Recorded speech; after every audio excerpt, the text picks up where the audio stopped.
Good afternoon, everyone. Welcome back to another CIISec Masterclass. Today, we'll be looking at educating the next generation of cybersecurity professionals with three great speakers. Before we start today's session, I'll just quickly run you through the house rules. If you've attended these masterclasses before, you'll be very familiar, but just in case, you will be muted throughout the duration of the masterclass, but please do ask any questions using the chat function, and our host will pick these up towards the end.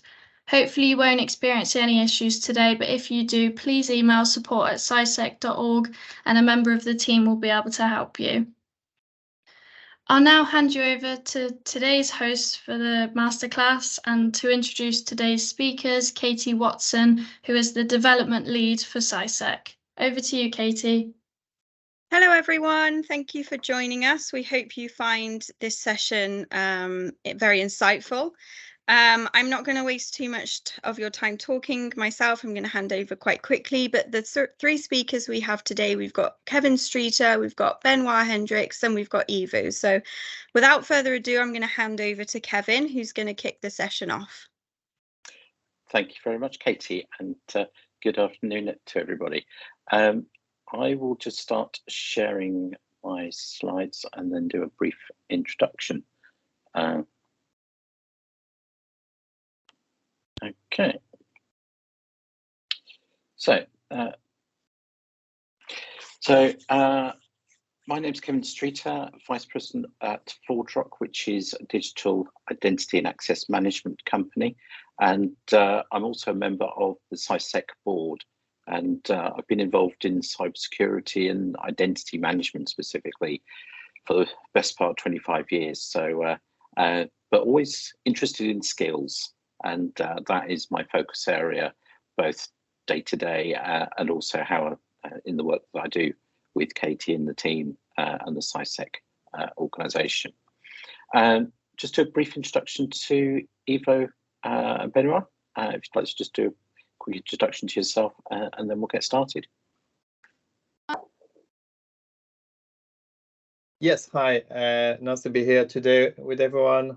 Hi, Kevin. Hi, Katie, Jazz, and yeah, I'm Benoit Hendricks. I work at the ISF.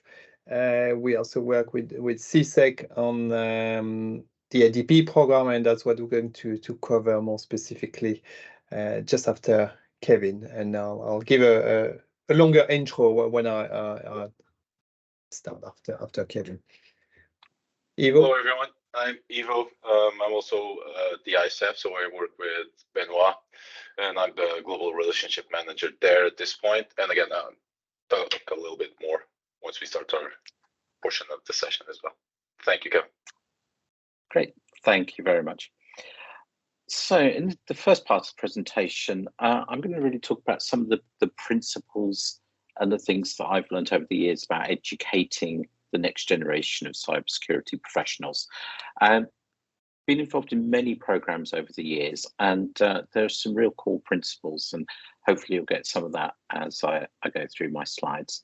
What we're hopefully going to cover in this part of the masterclass is what can success look like for you and for your teams?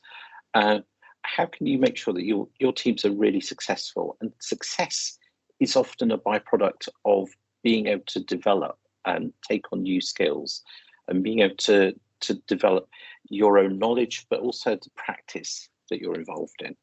And how can you develop the capability that you need in a really cost-effective and efficient manner? And all of this is about how you can also retain expertise within your organization, because one of the most important things in any organization is the people. And how do you keep those people in your organization? Well, number one thing repeatedly is how you look after their ongoing development, how you support them in developing new skills, new responsibilities, and feeling like they're really engaged with the organization, whatever size it is. So hopefully those are some of the things that we'll cover across the two parts of the presentation today. So first of all, about CIISec. Chartered Institute of Information Security, it's got a vision to be the natural home for cyber professional community at every career stage. This is something that I've always talked a lot about that you go through your sort of core education in school, college, university, but once you've done that, you really need to have a development home. Who is it that's going to help you develop your skills? And that's really where professional bodies come in.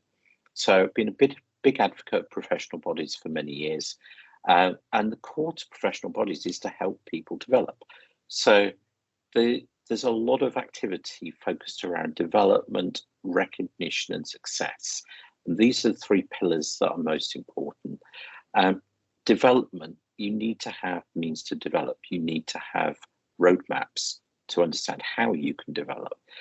You need to understand how to get from a relatively new entrant into cybersecurity, or even somebody who's completely new to cyber, and be able to move forward in a way that you could see a pathway that will take you through to something like a CISO role. And that's great, but development's only one aspect of it. You also need to think about recognition. Recognition is absolutely essential because you need milestones. If you think about the general school experience, every 2 to 3 years, you come out with some form of notable recognition. So in English schools, you'll get a GCSE, then you might go on to A levels, and you go to university and get a degree. Each of those is a significant milestone. What we have to forget to do is carry on those milestones once we get into the workplace. And particularly in a field like cyber that is constantly developing, it's really important to make sure that we are recognizing key milestones at regular intervals. It's a major part of organizational retention strategies. You want to keep your staff with you. You want a career of your own. What are those recognition events that happen? And one of the roles of a professional body like CIISec is to provide recognition of excellence in practice. And you also need to have success. There's no point learning skills that are not aligned with the needs of industry, with academia, with any organization. So you've got to have skills that are clearly going to add value to the business or help develop whatever product, service, activity that you're involved with. So 3 pillars that are really important and absolutely central to the activities that CIISec undertake. So to support all of that, CIISec has a development capability model. 3 core elements in the centre that I'm going to talk a little bit more about later on. The skills framework, knowledge framework, and the roles framework. In pieces of intellectual property that as CIISec members you've got access to, but they are just underpinnings. They relate to national, international, global standards, but 3 pieces of core material that you need when you're undertaking any form of skills development. But why do you need those pieces? Well, you need them to enable you to do benchmarking. You need to see where you are in respect to your peers and understand where you might be placed in terms of skills with others that you're going to hopefully aspire to be like. You need this type of material if you're going to be doing recruitment. So you need to base recruitment activity upon something. So a roles framework that describes the type of roles you'll find in the industry is a really important piece of material to help with recruitment. Development activity, and I'll talk about some of the early career development activity in a bit more detail shortly. But you need these pieces of intellectual property to help with development. You need some form of accreditation, and you need some form of review process. So these are all elements of a meaningful skills development approach that has recognition and success built into it.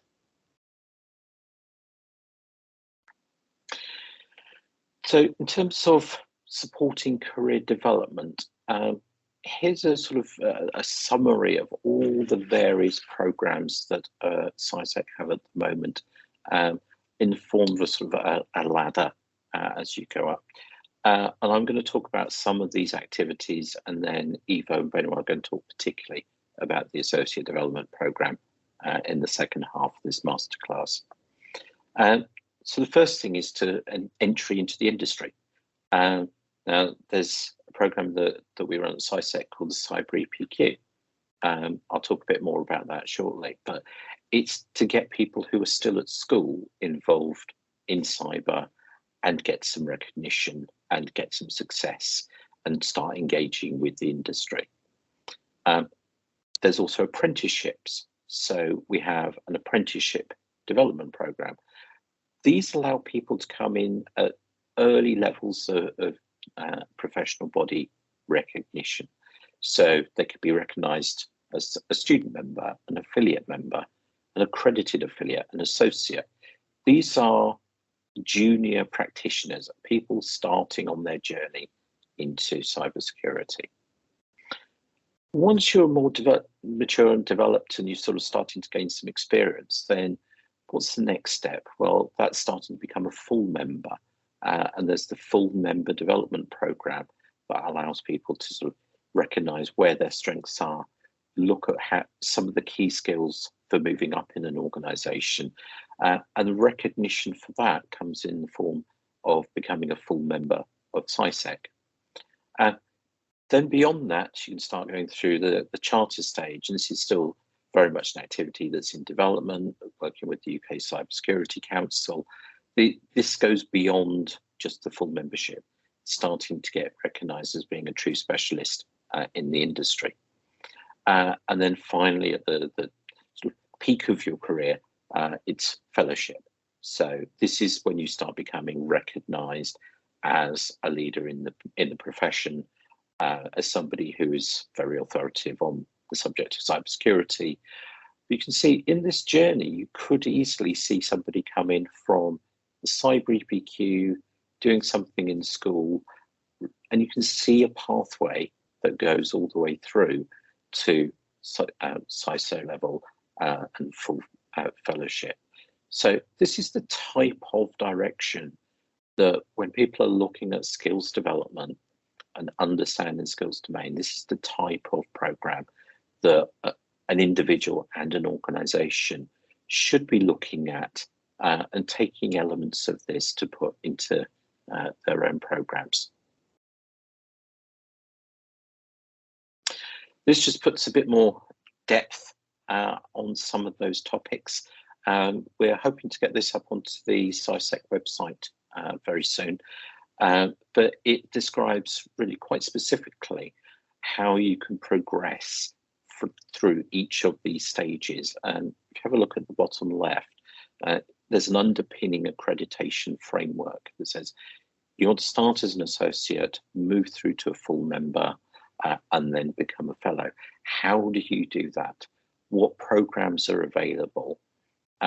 Where could you come in if you'd undertaken something like an apprenticeship program? Where do you go next? So we're starting to try and lay out very clearly for the industry as a whole where you can join into the cybersecurity profession and where your next step is, so that you can always see a progression point right the way through to fellow. And then once you're a fellow, you get to do things like this, and you start presenting back your interest and your specialism back to the wider community. So this is part of my own personal development, is hopefully helping all of you to understand a bit more about skills and be able to take this back into your own work activities. So I'm going to talk briefly about 3 specific career programs that we have for early careers. The first is for sixth form or colleges, which is the Cyber EPQ. The second is just around apprenticeships and how that can help people develop. And the third is around new hire programs. And that's the one that Ivo and Benoit are going to talk a bit more about in detail. So first of all, sixth form or college, sort of After sort of core education, GCSEs, something like that, we have the Cyber EPQ. Cyber EPQ is equivalent of half an A level, and it's if you're using this for university application, it's worth 28 UCAS points.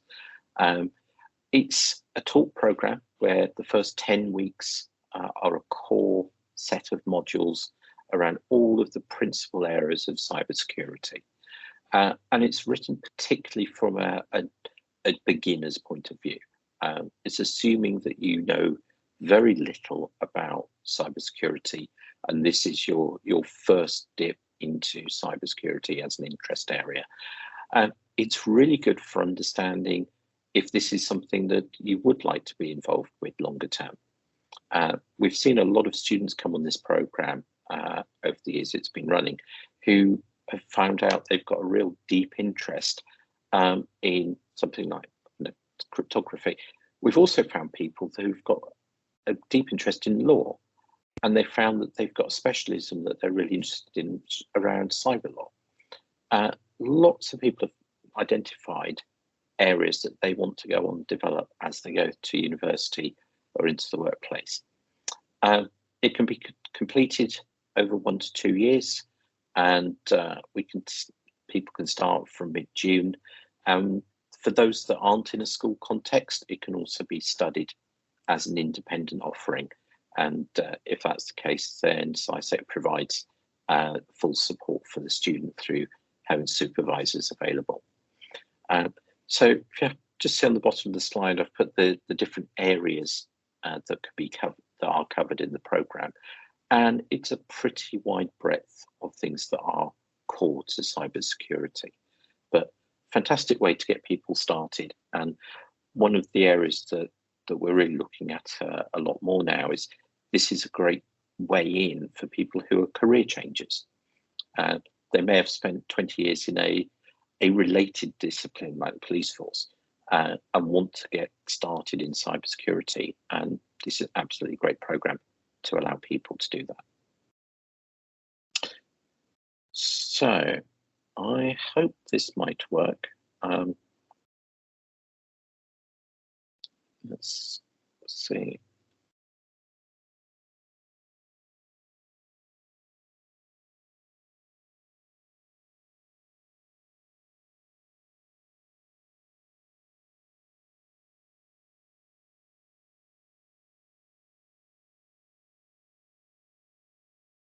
You'll need to share the sound, Kevin. Yeah.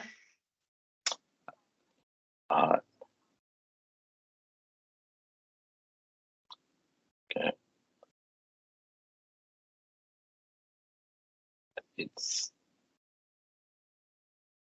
Sounds like we've got a problem with sharing the sound on this, so I'll move on. The second area I wanted to talk about was digital apprenticeships. For digital apprenticeships, we have 3 different levels.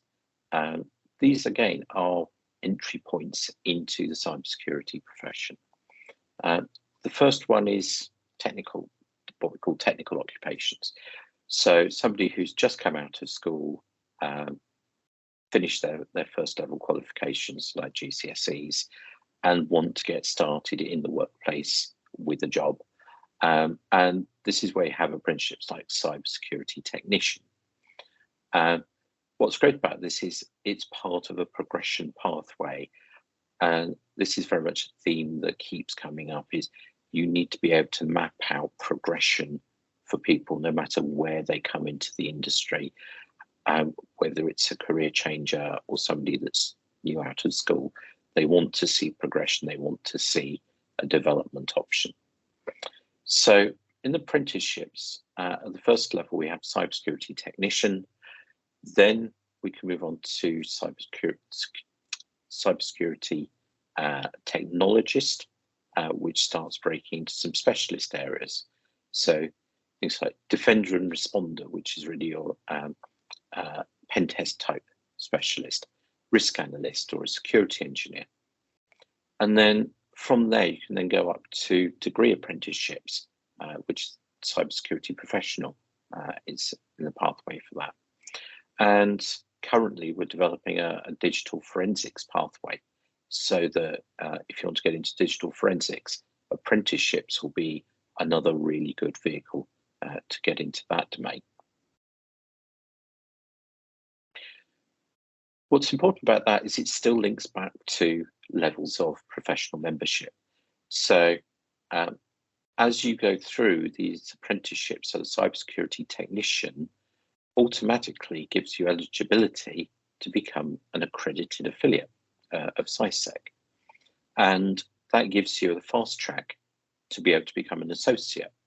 And if you go back to that model I was showing earlier on, it's the starting point. It's giving people an entry and the next step and the ability to move on beyond that. If you go on to do the level 4 cybersecurity technologist apprenticeship, then when you've passed that, you're automatically eligible to go to associate level.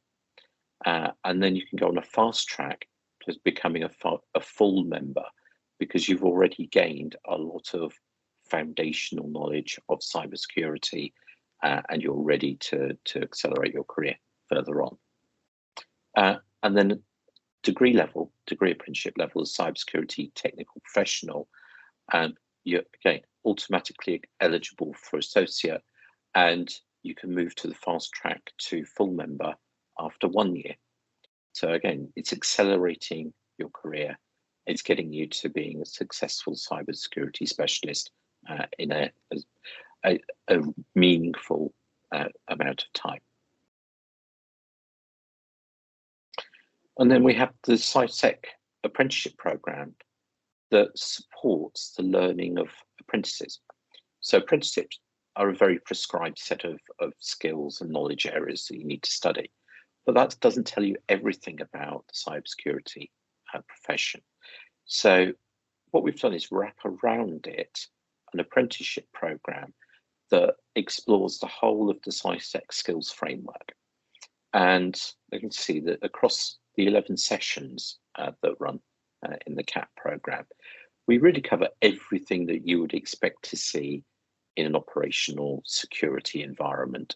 So we're looking at the threat, risk, operations, intrusion detection, incident management, and so on, right down to my sort of areas around identity and access management and audit and compliance. So this wraps around so the apprentice hears from people in the industry and comes out of their apprenticeship program really ready to engage with whatever role they're being asked to take on. Also helps them be prepared to apply for roles that they may not have understood what that was about previously.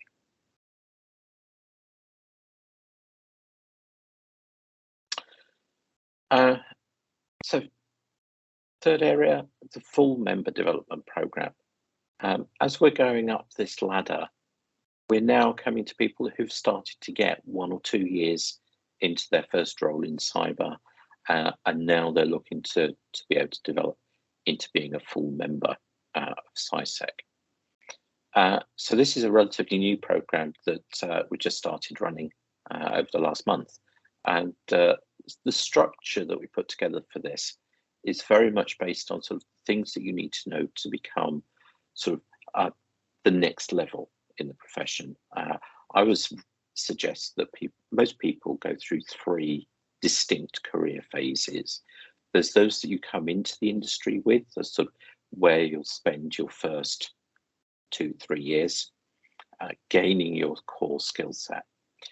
Then as you come into this full member area, you're looking to take on more responsibility.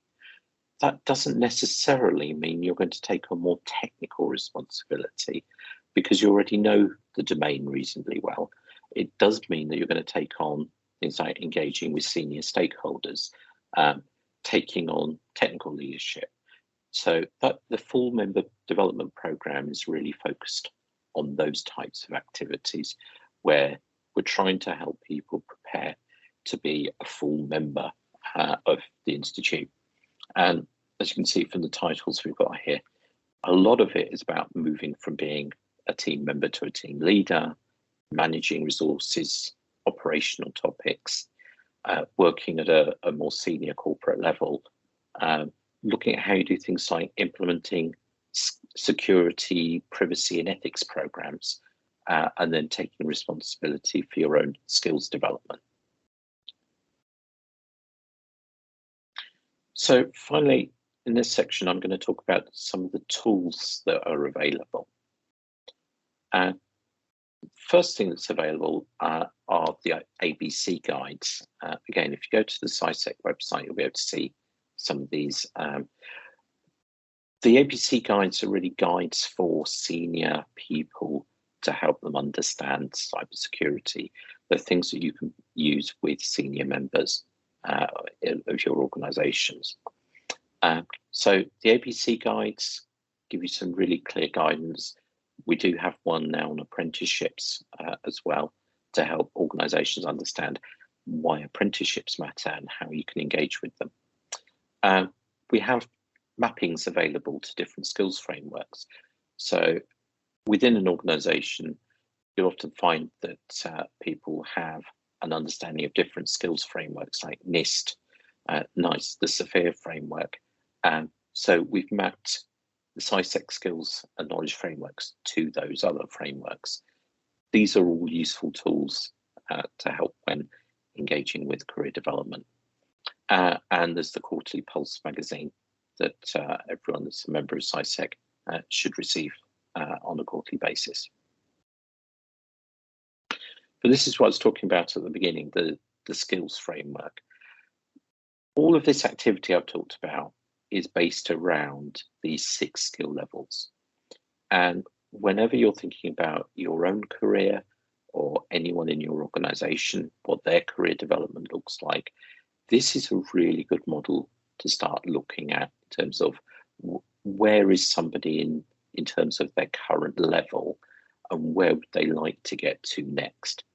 So if you're looking at, say, somebody and you look at the definition of the levels and say they're a junior practitioner, that gives you a clear steer that actually the next program that's relevant is to become a level 4 practitioner, and so on as you go up through the levels. But they're very good, concise ways of being able to understand how to move somebody forward through their career development program. Again, at each level, there should be some form of recognition, and you also need to have some form of recognizing success in actually applying the skills. And alongside the levels, we also have the specialisms. And it's important to remember that cybersecurity breaks down into a number of high-level specialisms. In the skills framework, we've tried to identify the specialisms that are most important for people that want to have a long-term professional career in cybersecurity. So these are the main specialism areas. And again, as you're looking at skills development, it's very good to identify 2-3 areas that somebody would like to develop as they're putting together their development program. The next piece of intellectual property, the guides that we have available, is the roles framework. The roles framework is based around trying to describe roles available in the industry so that you can align job descriptions or job adverts to something that's already being used by others in the industry. Looks a little daunting on this grid, but actually what it's really trying to say is, okay, for a role such as CISO or head of cybersecurity information, what are the primary skills that you need to have? What are the secondary skills? What are typical qualifications? And you'll see here things like a higher level degree or CIS coming into this. What sort of experience might somebody have? And then how does this relate to the NIST framework? It gives you a structure to try and start aligning job role responsibilities to an individual and maybe to a whole organisation. We've broken that down a little bit further more recently into the duties library, and this starts breaking down each area in a bit more detail. So take an example like access management. What does that mean when you're talking to somebody who's at level 3? And what does that mean if you're talking to somebody at a more senior level?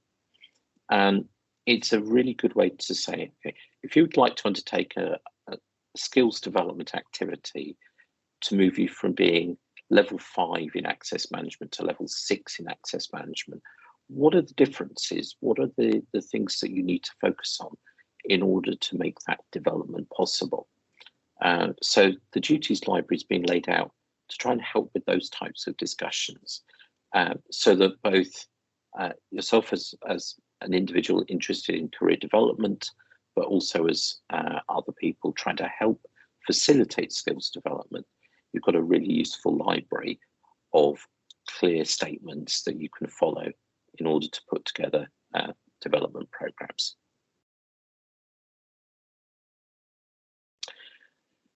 So hopefully that's a fairly quick run through of a whole series of resources and approaches that CIISec has. It's all based around having structured learning, support, and recognition across the skills development program for an early career right the way through to full member and fellow. There's some very specific programs like the CIBPQ and the CIISec Apprenticeship Program, the Associate Development Program, the Full Member Development Program. And we're rolling out digital badges so that people can actually get recognition through their LinkedIn profiles about what stages of achievement have they reached so they can share their success. And there's a whole set of intellectual property, all the resources and tools available to help support career development. So it's a whole set of tools, a whole set of programs, but hopefully that gives you some insight into all of the resources available to help facilitate really meaningful career development programs, particularly at the early career stage. So with that, I'd like to hand over to, I think, Ivo first, to talk specifically about what this looks like for the Associate Development Programme and talk about some of their experience in practice.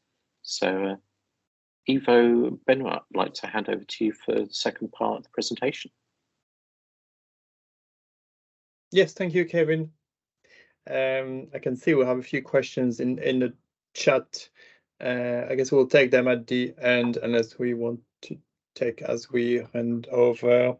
It might make sense to take them at the end, yeah? Yeah.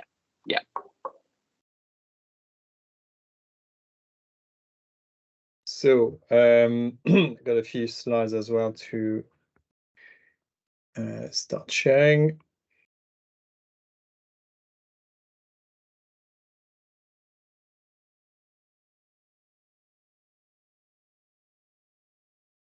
Juggling screens.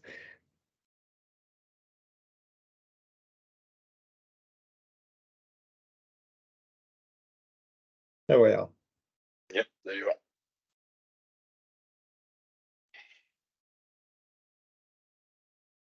Good. So we're going to talk next part of the session on the more specifically on the ADP program and a little bit broader as well, because I'd like to talk also a little bit about the cybersecurity skills gap. So I'll open up a little bit more to this topic. So in terms of agenda for the next 25-30 minutes, we're going to revisit a little bit the cybersecurity skills shortage, get a little bit more specifics, some numbers to it, and then we'll go into the ADP program with myself and Ivo. Ivo and will explain to us in practice how it works in an organizations like the ISF. And then I'll open up again a little bit more beyond what CIISec offers, because there are obviously a lot of offering out there to try and fill this gap for the next generation of cybersecurity workforce. Takeaways, and then it will leave us possibly a bit less than half an hour for an extended Q&A sessions, the three of us. Quick intros, myself, Benoit Hendricks. So I work at the IISec. I'm an analyst, principal analyst, and I've been working in security, information security for many years, too many years. And yes, I specialize in areas like supply chain, cloud security, quantitative risk, and many others. I've got Ivo as well with us. Good afternoon, everyone. Again, so I'm Ivo Gonçalves, and I'm a global relationship manager in the IISec. I started in 2014, and as I started picking up more skills, I started doing more stuff. One of them is first line support for Benchmark. I also support our consultancy, our services arm, doing some rapid security assessments, which is doing some information security arrangements, assessments to understand how they're doing. So I support them with that. And I do a lot of member engagement, and I support our members to use the IISec resources as much as they can. And that's thanks, Ivo. And as it says as well on the title, you recently graduated, don't you? Oh yes, I've ran through the ADP, and that's why you called me in. Not because I graduated, because I participated, and we want to talk about how it works, what are the pitfalls, what are suggestions, how it can be run better within organizations, what were the struggles we had, and how you helped mitigate that and move all of this forward for everyone that's doing the certification as well. So thank you for that. Yeah, good. No, so it's great to hear from you today as well, because you're an ex-ADP student now, recently graduated. And just quickly a little bit about the IISec, just position where we are. We are an organization that is independent, not for profit, working with lots of companies, lots of organizations. We have a network of 18, even more users on our platforms. We share with our users, with these organizations, medium to large size organizations, the latest thinking, the latest trends on information security. So within the IISec, of course, we are a team of quite a lot of people to support all this activity, and this is really what we're going to go through. And I will explain how we use the ADP program within the IISec for the experts. And I'll explain a little bit as well how the IISec engages with its membership on the issue of the cybersecurity skill shortage. So coming back to it fairly quickly, I think we all know that there is skills shortage. Just wanted to ask the audience, have a little think about these 2 or 3 questions. I'm going to go through them one by one. Is there really a cyber skills shortage in the UK? Is it global, or is it more in specific countries? This probably is in the UK. I'll give you a couple of figures. Do you think it's more in the thousands, the tens of thousands, or even more hundreds of thousands? Where do you think the most acute needs are for cybersecurity? And what can we do about it? So I'm guessing you've all got some ideas on that. So on the first question, the cybersecurity skills shortage I'll look at quite a popular report that's published from the IC Square. It's published every year, and there has been quite a recent edition with some new updated figures, and I'll show you what we've got here. So global needs based on surveys, 8.1 million. Global shortage, 3.4 million. So pretty big. A really big chunk of missing skills there. In the UK, 56,800. So what it means is that the global cybersecurity workforce needs to grow significantly by 42% to effectively defend against to defend organizations' critical assets. And what it means for us, of course, today on this masterclass, it's kind of good news because we all want to be in this cybersecurity field. But it's also bad news because organizations are really suffering. It's really a big problem. We know that. So we need to help the profession to grow by giving different ideas, and that's what really we're going to try to do in this next in this session. But where is the cybersecurity skills shortage the most acute?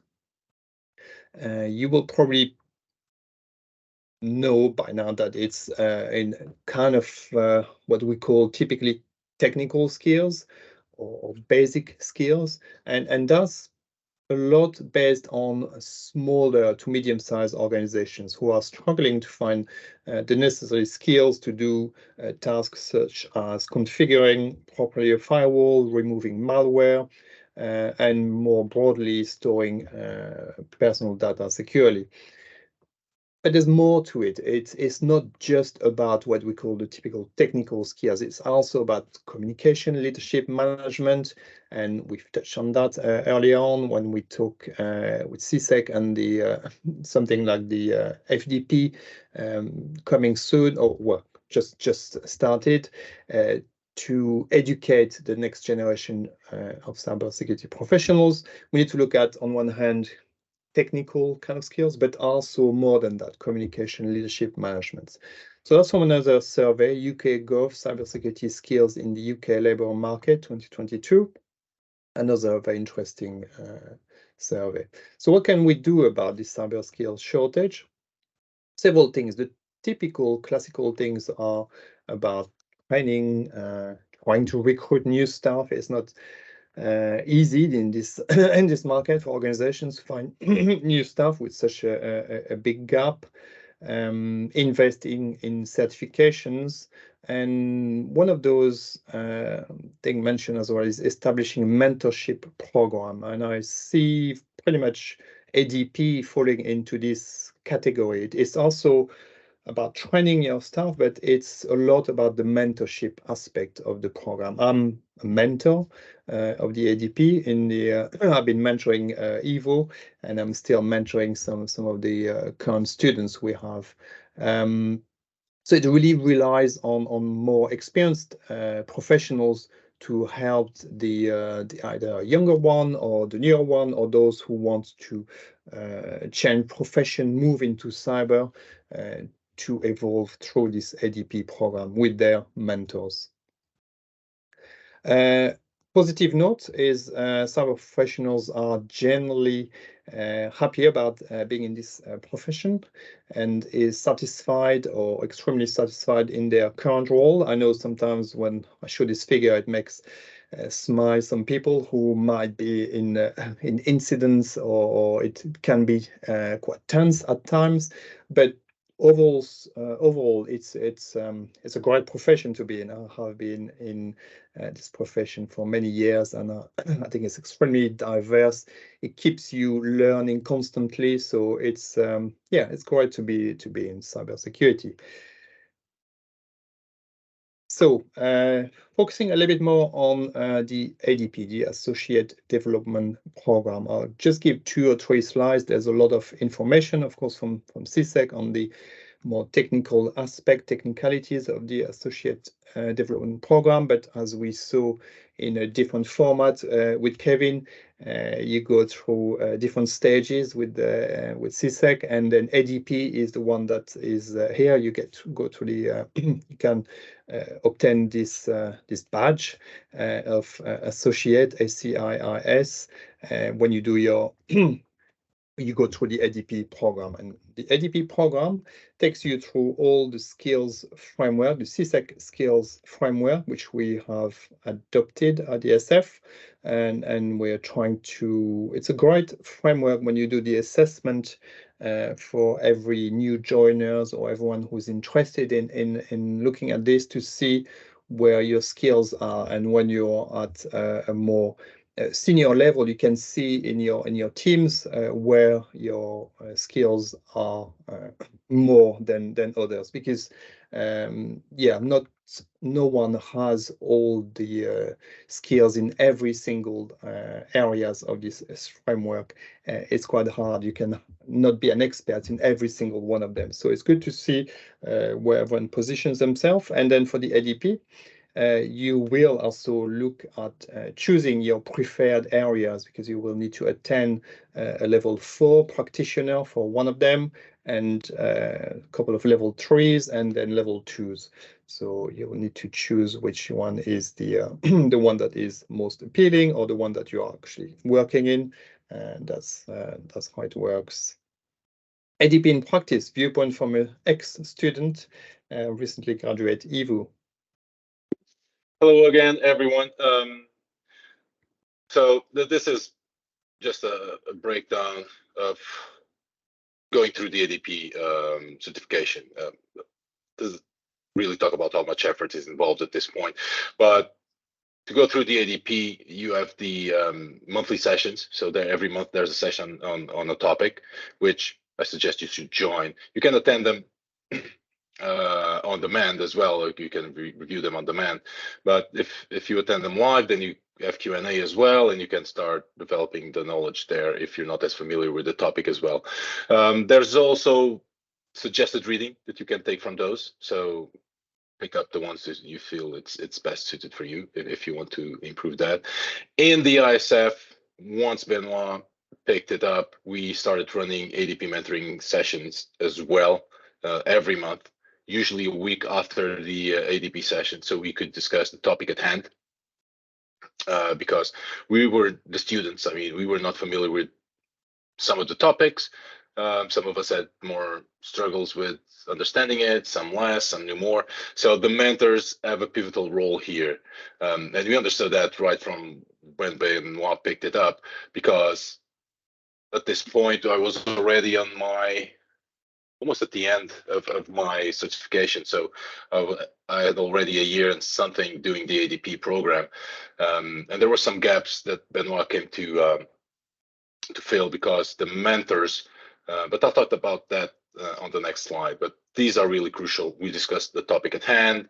They provide more information as well, even more additional reading if you like to read as well. So mentors will have a lot to say on that topic. And then at the end, you need to complete the submission form. You'll have to demonstrate level 3 in 3 topics and a level 4 in 1 topic, and then 6 flashcards from those monthly sessions, and the flashcards will allow you a level 2. So my first, and I want to just highlight this here, is that when you start the ADP program, this is for students obviously, first have a look at the skills set framework, so that you can see all of the topics that you're going to be discussing about and that you need to present proficiency with, so that you pick the ones that you are more proficient with to do that. The flashcards you can leave towards the end, because you will learn about those topics, and that's what's required. The level 2 is that you know about the topic, not that you need to be proficient and doing it on a daily basis. So get that skills framework, understand which ones are your stronger skills, so that then you can use them at the end to do the submission form, and the flashcards you can pick as you go along, and obviously don't overlap them. On the mentor-mentees side, you need to go back. On the mentors-mentees side, this was really really valuable, because as I was saying at the beginning, we were kind of, not that we didn't have support at the ISF, but we just said we got the ADP program. You can start. It's 18 sessions. You need to present. You need to go back. You need to complete 6 flashcards, and you do a submission form, and you're good to go. And we started an ending session. Some topics I was familiar with, others not that much, but I wanted to start doing all on my own. And the mentors were there. Obviously, no one's untouchable or unapproachable at the ISF. There's always available, but it's like you want to do it on your own. And there wasn't. I always didn't go to them and ask for support. When Benoit picked it up, he saw that you were lagging behind a little bit and he wanted to push it a little bit more. So he started having those meetings. He started pushing the mentors, be proactive, ask your mentees if they need anything, if they understood the topic, what are the issues that they have. And this is on a one-to-one. Obviously, the meeting that we have monthly is for all the students and all the mentors, as again, we will discuss that topic and they will show us where to get information as well, because when you're doing the flashcards, then you need to go and dig up some information, whatever it be, policies or things like that, to present evidence. So this is a really strong relationship, and as mentors, please push your mentees. Don't make them feel that overwhelmed, but yeah, do go out and ask them if they're okay, if they need any support, if they understood the topic that they just attended or should have attended. So this is a really strong help that I got from Benoit once he picked it up. Yeah, he pushed me over the fence so I could finish it. So once you run the program, you'll need to complete the form for your certification. And again, this is the first thing you would need to do, or at least think about this at the beginning, because those 3 level 3 skills and the level 4, you need to go on to that skill framework and pick those up. And another thing that it might be very valuable is, even if you're already an InfoSec professional, you will not know about everything or all the skills, as Benoit said. And sometimes you just need to be plugged into projects so you can understand it better. And once you need to provide evidence that you've done it, then yes, I've done this project with some colleagues, supervision, stuff like that. So if you have engagements that map against those, or projects that map against those skill sets, bring your students in so that once they need to present evidence, they will be able to do it, because they might have 2 level 4s, for example, or a level 4, a level 3, and they're missing 2 skills. So bring them into those programs so they can do that. And after that, then choose your flashcards, because then you just need to attend, do the reading, and complete it. And obviously, your mentors will support you in that. Again, pitfalls, suggestions from my side. When I started, I found no urgency. So 18 sessions, I have a year and a half. I'm going to be able to do it at any point. So I attended a couple of sessions live. They were good. But then I started procrastinating, usually because work takes precedence. So I was doing work and couldn't attend the sessions. I wanted to review them, but didn't have time. So try and not procrastinate as I did, and just catch up with the sessions, discuss them with your mentors, and really learn about the topic. As I said, little lack of knowledge on some of the topics. Some of the sessions may feel a bit overwhelming. Go to your mentor. He'll explain it a little bit more if he can, and maybe even suggest additional reading that wasn't in there that help you understand a little bit better. And again, at the beginning, I wasn't getting any support, or at least I wasn't being prodded to do it. And it wasn't that I was afraid to ask for help, but it's like, I'm feeling dumb, I'm not going to ask about this. This seems super basic, but I don't know it, or whatever it was. And again, once Benoit came over, he just, did you understood the topic? What are your queries? What do you want to know? Are you going to do the flashcard? Do you need me to help you find you where the documentation is so you can complete it, and things like that. So again, going on to the suggestion side is just help your students understand the whole process. When we started, it was like 18 sessions, 6 flashcards. At the end, you do submission and just keep taking. No, there's a lot more to that. Pick the skills framework, understand which are the 4 that you want to present as evidence on the submission form, and then do the other ones. You have the live sessions then, but you can see them on demand as well if you don't have time. But book some time to do them. That's very important. Just block some time off your diary, or work will keep on going. Work will never end, so you need to block some hours so you can do your flashcards, attend the session, things like that. And once again, mentors, offer help regularly, and don't wait for the mentee to ask if he has issues or if he has any queries. Just go and ask him. This was a topic this week. Did you attend it? What are the questions that you have from that? Did you understand everything? Stuff like that. And on the CIISec side, do use your CIISec contacts. They helped me a lot, and I really took advantage of them, asking for a lot of information. Where's this? How do I do that? So if you have any issues, any queries about the process or anything that you need, do contact CIISec. They're always keen to help, so take advantage of that. Thanks, Ivo. I just wanted to add, books are quiet time, training time is something I try to say to the students a lot, because a lot of students are procrastinating, as you said.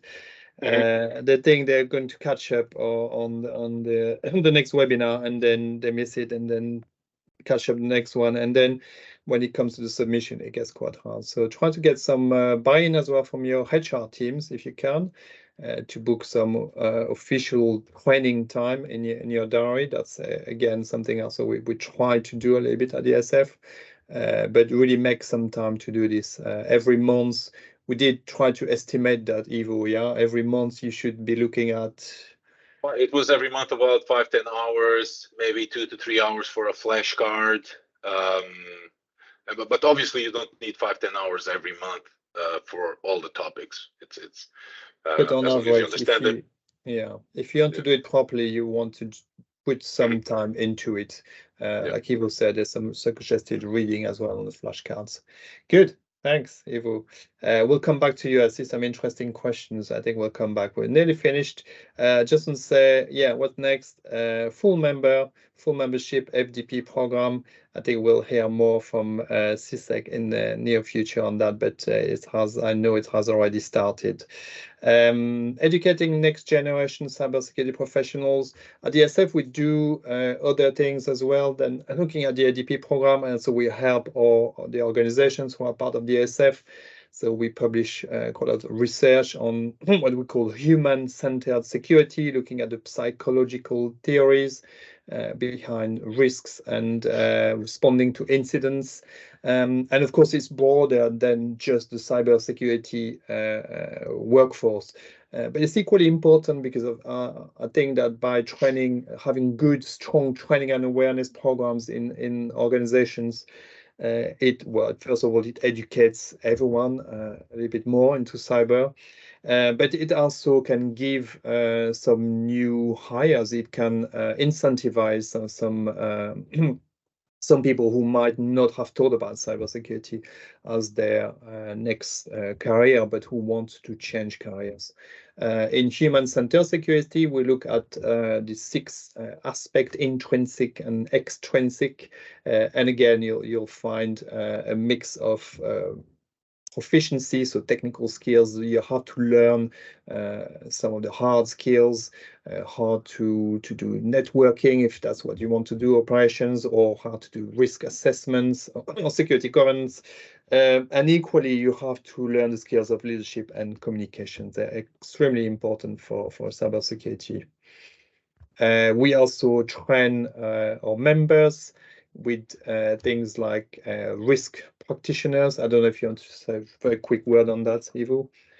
Yeah, so again, risk practitioner, as you saw at the beginning, the ISF is not-for-profit, member-owned, member-driven, and this was something that the membership was kind of requesting from us because they wanted to upskill or even just do lateral moves on some of their employees and upskill them in risk and being risk practitioners. So we came up with this. It also gives you some certification, which I can't remember what it is at this point, but I'll dig that up for you. And this will be a training. It's 18 modules. You don't need to do all of the 18. You can pick and choose which ones you want, but for that certification you need at least 10. And this will be a mix of e-learning, so a small session, I think less than an hour online. Then you'll have a trainer as well. That's 2 hours or 3 hours with the trainer, where it's not one-on-one discussions depending on the number of students you'll have on each organization. And then you'll have an assignment for each of the modules. So it's very practical, it's interactive, and we're trying to upskill the workforce of our members on risk. And this is part of our services as well. Thank you. And then last point on cyber skill shortage is that we talk regularly to decision makers, to CISOs alike, and then recently one of our analysts, distinguished analyst Paul, was had a session at our Congress event, and concluded some of these key bullet points, which is probably nothing groundbreaking there, but it's good to hear that that's been discussed as well with more senior leadership. So simplify, broaden the range of skills and competencies. We talk a lot in cybersecurity about trying to attract new talents, new people who are not necessarily from an IT background or an masters in security, who are from completely different professions. They are always welcome if they're willing to learn and develop. Work proactively with schools and colleges. We touched on that with Kevin earlier on, transferring into the industry, attracting a diverse audience, and incorporating cyber career frameworks. And like I said, we look actively at the CIISec skills framework at the SF. So the cybersecurity skill shortage is real. And like I said at the start, it's a slightly interesting position to be in when you're in cybersecurity, because you know there is high demand, but equally I believe it's important to make everything we can to try to fill the gap more and more, because it's not an ideal situation. CIISec is offering some really good programs like the ADP program that we have embraced at the SF. And of course, for training your staff, there are other programs out there, so you can add your own layer of cybersecurity knowledge with other training. So I can see quite a few questions coming in. I think we can start opening up. Yeah, thank you, everyone.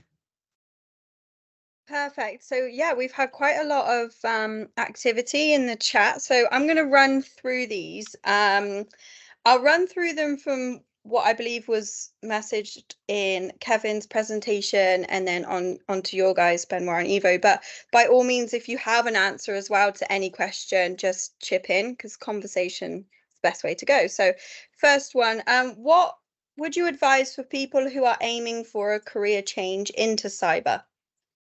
Yes, I saw that one. The cyber EPQ particularly is something that I'm now looking much more at as a career changer.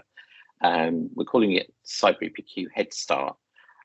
It's giving foundational knowledge of how to, what are these areas of cybersecurity that we're talking about.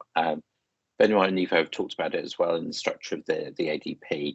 There are some core principles, some core areas of cybersecurity that you need to be introduced to. A really good way of that is the learning content that we've got in the Cyber EPQ. So we have a separate package of that that we're trying to make more available now, that is an ideal place for career starters, just to get a taste of what is cybersecurity right from the beginning. And that's absolutely ideal for career changers who can then progress possibly faster than others because they've already got experience in other sectors.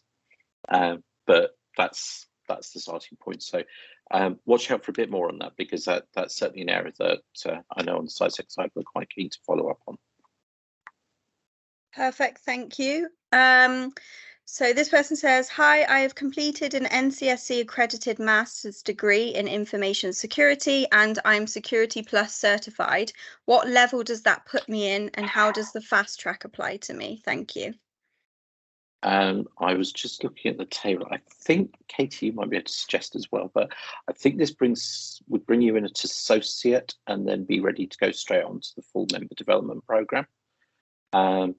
But it would certainly be at least that level, and then or you could just apply directly to be full member if you've got sufficient experience. But it's really about the number of years practical experience. So associate is generally somebody that's got 2 to 5 years experience.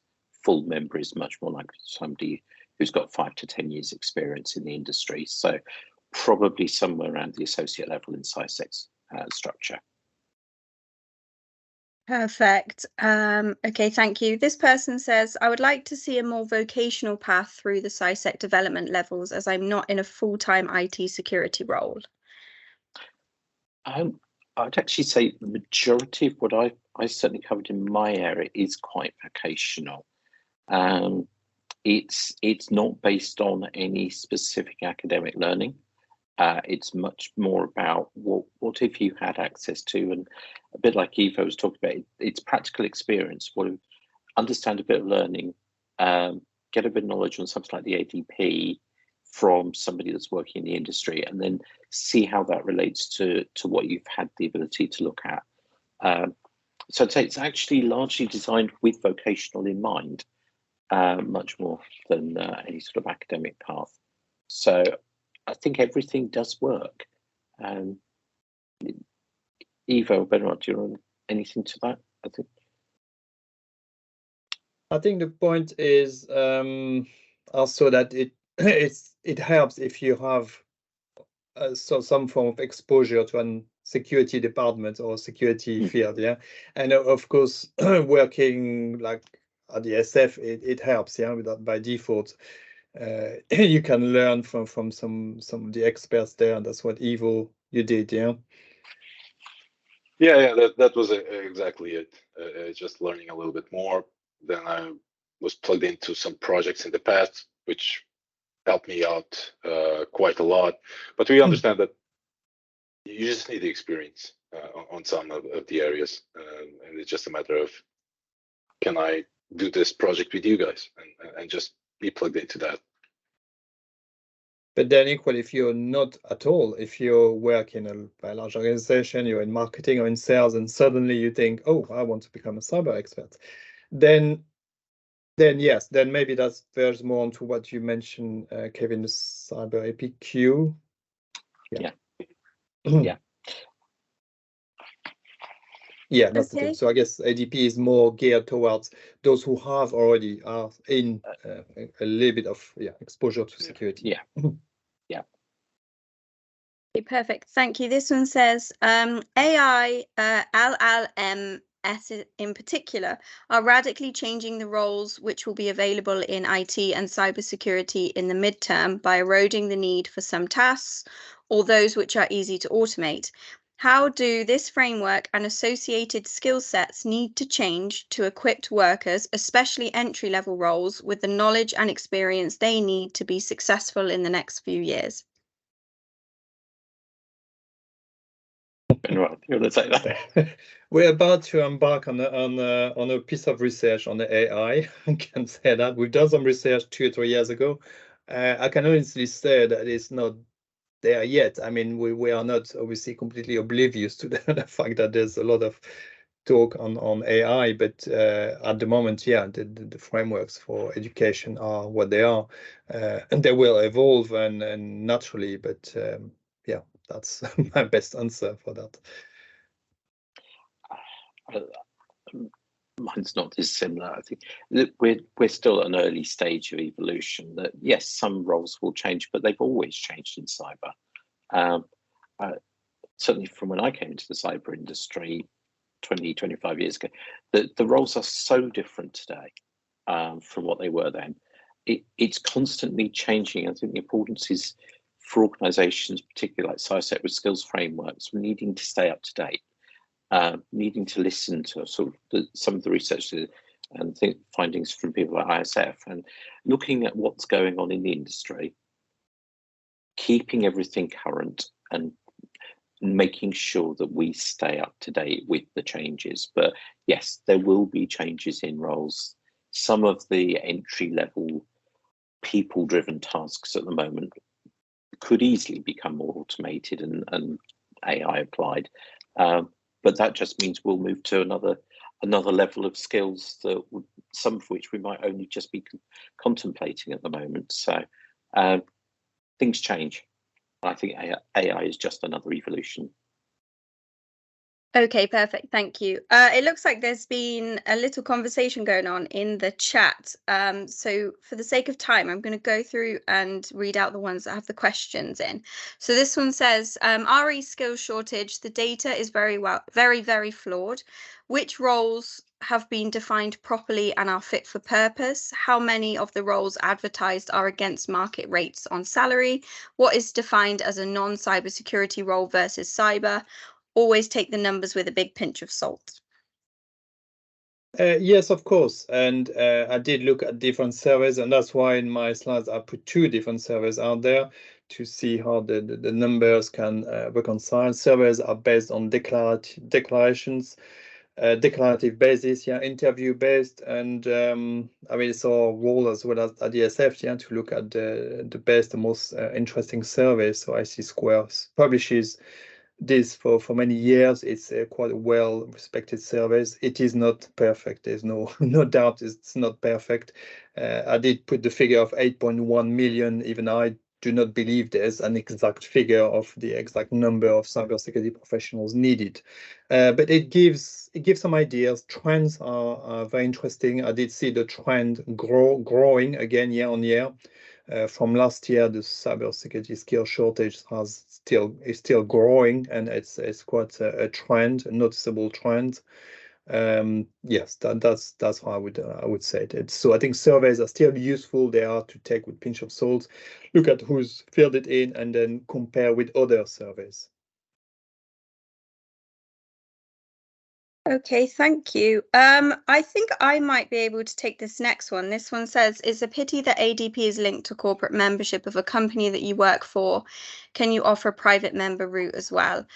So when CIISec started the ADP, it was purely started as a corporate benefit for our corporate partners. And now it's grown and it's an integral part of our development pathway. It may be something that we look to at the future. The reason that we haven't, and I know Ivo has touched on this quite a lot, is the importance of having a really strong relationship with a mentor. And CIISec need that to fundamentally be able to keep track of participants' growth. And it's very easy for us to do this when the organization is a corporate partner, which is the main reason really why it started that way. But we've never set out to leave anyone out, and we have development offerings we hope that cover everyone. But yeah, this is probably something we would look to do or extend out to people in the future. Okay. The next one's for Eva, I think. This says, I am currently a student in the ADP program. I wonder if you could inform me on what you felt was the best part of the program for you. Okay, so I read it earlier and I was thinking about it. And despite liking the sessions, most of them, I enjoyed it quite well, and I learned about all the topics. But the best thing was the flashcards, and they made me go and dig the ISF for documentation, for the policies, for everything that we had, so I could complete those flashcards. So I learned not just about the topic, but about the company itself and how we should be working and doing stuff, and things that I had forgotten about it or just didn't know exactly how it was. But it was understanding my organization even better, and not just the bits that I was doing, which is taking care of members and getting them to use as much of the ISS resources, because I'm not really an info security person. I started computer science degree way back, then stopped that, then I went into a business administration and management and completed that. Went into the ISF 6 years later, ADP program, and okay, I'm quite knowledgeable now about InfoSec, so let's do it. So I learned a lot about on the sessions, but the flashcards making me dig into ISF documentation, I think that was the best part, and learn more about the ISF as well. That's great. Thank you very much. I think that's all of the questions. If anyone's listening and I've missed one out. Oh, sorry, Jazz. Katie, there's a couple more questions in the Q&A box. Do you want me to pick them up? Yeah, sure, go on. Okay, so we've got 2 more questions. The first one is, are there any plans to modify the membership requirements to better suit cyber careers that are primarily within a single cyber domain, e.g. pen testers? I have over 5 years professional experience in cybersecurity, but don't meet the current requirements for associate membership, as my experience is only in one domain as opposed to the 3 required.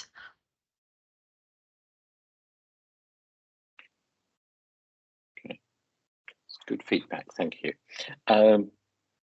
It is, I think that's something that we should take away and have a look at. But yes, the chartership model is being based on specialisms at that level of just one specialism. We're currently still looking at 3 as a minimum, but yeah, I think Katie and I certainly can take that away and have a look at that requirement as to if you are deeply specialist, what an approach could be. Okay, perfect. And then I think this is the last one. Are you familiar with the Enterprise Advisor scheme run by the Careers and Enterprise Company in the UK in partnership with local enterprise partnerships? It aims to help schools improve their career programs by matching industry professionals with schools to provide support and expertise. Gloucestershire has taken this further and have developed cyber-specific EA roles which directly involve tripping over my words, professionals like myself in school careers education. Is this something CIISec would like to support? If so, who is best to contact? I think that's one for you, Kevin. I was actually going to say Katie. I think that, that Katie, sounds Kevin, like... yeah. Yeah, absolutely. James, that would be one for me. I'm the development lead at CIISec. I would definitely like to carry on the conversation with you offline. I'll ping you over my email address and we should have a chat about that, definitely.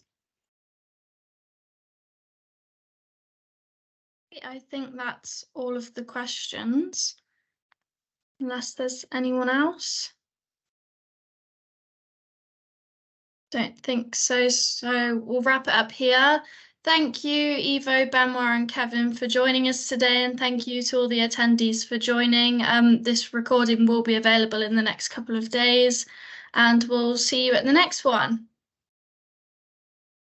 Great. Thank you, everyone. Thanks very much, everyone. Bye. Thanks, everyone. Thank you. Everyone. Bye, everyone. Bye. Thank you for listening to us.